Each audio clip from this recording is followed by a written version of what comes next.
Good morning सभी को, Radhe Radhe. Welcome back to my new blog. कैसे हैं आप सब? आई होप आप सब भी अच्छे होंगे और हम भी बिल्कुल अच्छे हैं। आप सबकी अच्छे से तैयारी भी चल रही होगी। तो दोस्तों, आज है 1 यानी सितंबर और अगस्त खत्म हो गया। सितंबर, अक्टूबर, नवंबर, दिसंबर में शायद एलटी का एग्ज़ाम हो, नवंबर या दिसंबर में।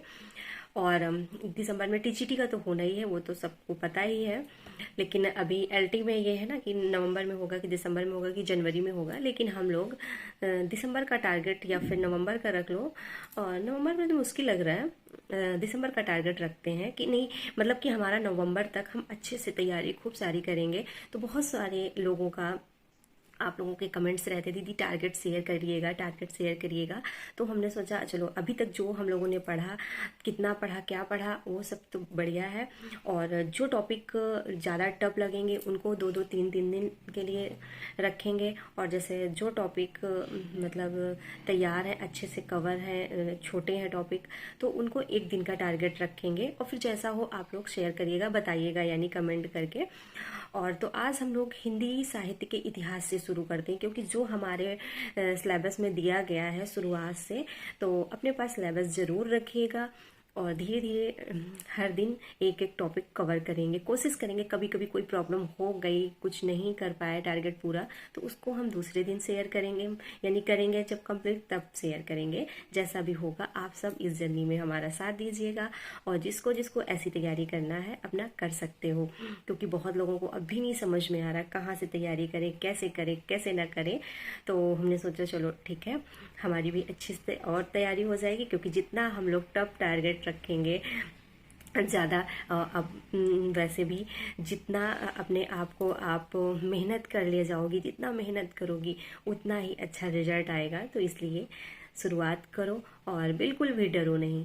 क्या होगा, कैसे नहीं होगा, ये सारी चीज़ें समय पे छोड़ दो। क्योंकि हम तो आपको हरदम यही बताते हैं, ये सब कुछ समय पे छोड़ दो। बस ये देखो कि हमें आज तैयारी करनी है, कल क्या होगा कल का नहीं पता है। आज हमारा जो टाइम है उसको हम अच्छे से अपना तैयार करेंगे, अच्छे से जिएंगे। और कल का तो किसी को भरोसा ही नहीं है और ना किसी को पता होता है। तो आज आप लोगों के साथ टारगेट शेयर करते हैं। और देखो, बुक भी रखिएगा अपने पास, बुक से पढ़िएगा। नहीं बुक है आप लोगों के पास तो फिर यूट्यूब चैनल पे अपना देख लीजिएगा, क्योंकि उस टॉपिक को अच्छे से कवर करो। ये नहीं कि इसमें क्वेश्चन हमें बहुत ज़्यादा आ रहे हैं तो इसको हम नहीं पढ़ेंगे, ये नहीं करना है गलती। आपको अच्छे से तैयार करना है। कितना भी आपका वो टॉपिक अच्छा तैयार है, लेकिन आपको फिर से हर एक क्वेश्चन को सॉल्व करना है, अच्छे से तैयार करना है। दोस्तों, जो आज का हमारा टारगेट है, और तो आप देख लीजिएगा आप लोग, ये हाउस वाइफ के लिए, क्योंकि हम लोगों के पास बहुत सारे काम रहते हैं। उस काम के साथ साथ आप ये टारगेट फॉलो कर सकते हैं। इतना बहुत ज़्यादा मतलब टफ नहीं है कि आप इसको फॉलो नहीं कर पाएंगे। यदि कोशिश करेंगे तो सुबह से लगाकर रात तक आप इसको फॉलो कर सकते हैं। अब जैसे कि आप जो संस्कृत का है, आज इसमें कालिदास को पढ़िएगा। आपके पास नोट्स हैं तो नोट्स से पढ़िएगा, आपके पास बुक में है तो बुक से पढ़िएगा, नहीं तो यूट्यूब पर सर्च करो, टॉपिक डालो कालिदास, उसमें आपको सब कुछ आ जाएगा। तो उसी से आप नोट्स भी बना सकते हो। और जैसा अपना हो, 1 घंटे एक संस्कृत पढ़ लो 1 घंटे के लिए, तो इसी तरह आपका धीरे धीरे कवर हो जाएगा। क्योंकि जितने इसमें मतलब लेखक पूछे जाएंगे और संस्कृत के, उनको ले लिया जाएगा। फिर इसके बाद व्याकरण का पोर्शन ले लिया जाएगा। तो धीरे धीरे करके सारी चीज़ें कवर हो जाएंगी। अब जैसे कि संज्ञा बचा, तो संज्ञा के 1 घंटे के लिए आपके पास काफ़ी टाइम, क्योंकि व्याकरण में जैसे संज्ञा, सर्वनाम, विशेषण, ये सारी चीज़ें तो हम लोगों को रटी हुई हैं, समझ लो सही से आती हैं। लेकिन वही है कि इसमें आपको एक बार पढ़ना भी है और प्रैक्टिस भी करना है, यानी क्वेश्चन MCQs लगाने हैं। नहीं आपको क्वेश्चन ऐसे आपके पास मिल रहे हैं, यूट्यूब पे हर चीज़ आपको मिल सकती है। बस आप अपना मेहनत यदि करना चाहती हो, यूट्यूब पे सर्च करो संज्ञा का टॉपिक, उसमें MCQs भी आ जाएंगे, उससे आप क्वेश्चन सॉल्व करो।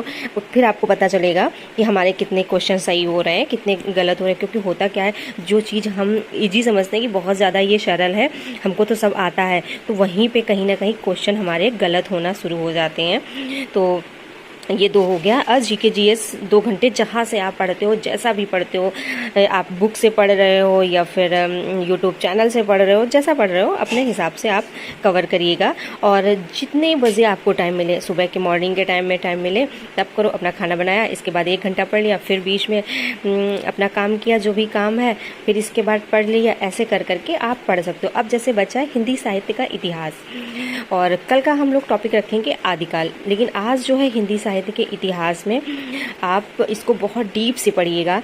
बुक हो तो बुक से पढ़ो, नहीं तो यूट्यूब से, क्योंकि हम आपके साथ बहुत ही मतलब ऐसा नहीं है कि आप कुछ ढूंढ नहीं सकते हो। यूट्यूब पे बहुत सब कुछ ढूंढ सकते हो। तो यार पढ़ने वाला तो आपको मेन है, तो इसको भी ढूंढिएगा। हिंदी साहित्य का इतिहास हो मतलब आपने बुक से पढ़ लिया, जैसे भी मतलब पढ़ा आपने, थ्योरी मतलब आपको पढ़नी है इसकी अच्छे से, इसको कवर किया। फिर आपके पास जैसे कि बुक है, यदि आपके पास ये यूथ की है पब्लिकेशन की, ये बहुत अच्छी बुक है, ना हो आप लोगों के पास तो अभी भी खरीद लो। और नहीं तो, और इसमें पता है क्वेश्चन गलत नहीं है, मतलब अच्छे क्वेश्चन दिए गए हैं, और जो पूछे गए क्वेश्चन है इम्पोर्टेंट वो है। अब आप इससे तैयार करिएगा, फिर इसके बाद आप क्वेश्चन इसमें सॉल्व करिएगा, इससे प्रैक्टिस करो तो आपको पता चलेगा कि कितना हमारा सही हो रहा है, कितना नहीं सही हो रहा है। और इसमें इसके आंसर भी दिए हुए हैं, तो ऐसे तैयारी करो तभी हो पाएगी। तो आप लोग कोशिश करो। अब डेली का डेली टारगेट लाएंगे, और आप अपने प्यारे प्यारे से कमेंट्स करिएगा ताकि हमें भी मोटिवेशन मिले, आप भी मोटिवेट रहिएगा। क्योंकि यदि पढ़ना है तो मतलब मोटिवेट तो होना ही पड़ेगा, नहीं तो फिर ये होगा कि मन नहीं लग रहा है, ये नहीं हो रहा, वो नहीं हो रहा, क्योंकि बहाने अब कोई नहीं चलेंगे। अब यहाँ से आदिकाल शुरू होगा, तो इसको फिर अगले दिन रखेंगे कल के लिए। यानी अब इसमें 132 क्वेश्चन है सिर्फ हिंदी, यानी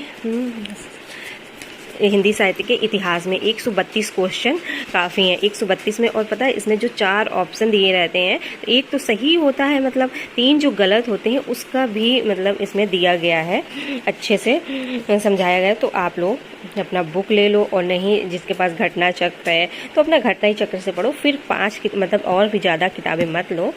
हम ये नहीं कहेंगे कि आप नहीं यही लो। यदि नहीं है, घटना चक्र भी नहीं है और कोई प्रैक्टिस बुक नहीं है, तो फिर आप इसको ले लीजिएगा, तो आपके लिए ज़्यादा सही रहेगी। और 132 क्वेश्चन में आपका पूरा यानी कि हिंदी साहित्य का इतिहास ये कवर हो जाएगा। तो ऐसे ऐसे डेली हम लोग टारगेट बनाएंगे और अपना पूरा सिलेबस कंप्लीट करेंगे। और कोशिश रहेगी कि इसी मंथ यानी सितंबर में ही हम लोगों का पूरा टारगेट यानी सिलेबस कंप्लीट हो जाएगा।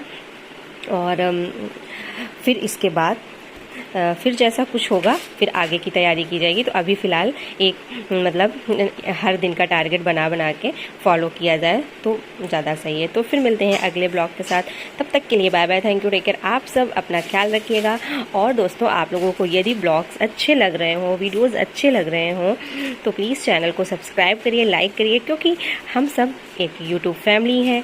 और आप सबका प्यार और सपोर्ट जितना मिलेगा तो हमें भी बहुत अच्छा लगता है, मोटिवेशन मिलता है। तो बस आप लोग सपोर्ट करिएगा, और फिर तो आपकी मर्ज़ी कि आप सब्सक्राइब करते हैं या नहीं, लेकिन यदि अच्छे लगे तो सब्सक्राइब करिएगा। Thank you, bye bye.